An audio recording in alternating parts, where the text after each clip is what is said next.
process, we found out that, different founders had records for past crimes that they had committed. And so I was asking my class, what crimes do you think rule out being funded by you? And so it was an interesting conversation, because I said, all right, imagine it's a financial crime, extortion or embezzlement. How many people think that rules out, financing? And every person raised their hand. And I said, all right, well, how about if you're, distributing narcotics? How many people? And almost everybody. There were a few people who thought that was like, well, it's pretty good training. Good logistics. It's good logistics. And I said, all right, how about if you're, just been arrested for pot or whatever, just for smoking it or what?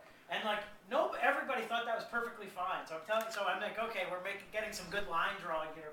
Smoking pot's fine. All right, what if you got arrested for cocaine? Half the hands were sort of like, okay, so half the people like coke's out. All right, and I said, oh, how about heroin? And most of the hands were down, like, oh, heroin's out. So I thought it was a very interesting kind of set of line drawings.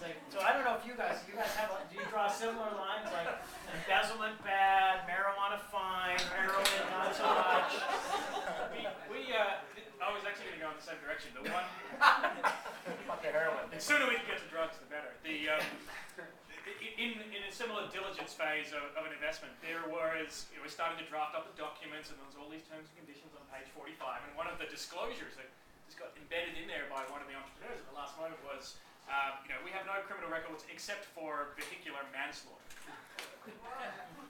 And so we're like, Do describe. Yeah, do tell. And there was a story behind it, but the issue was that it came up in a sly way. It came up at the very last minute. And another one that almost broke a deal for us was an entrepreneur, a couple came in, boy, girl, and pitched, and eventually we decided to fund them. And then they announced, oh, by the way, we're married.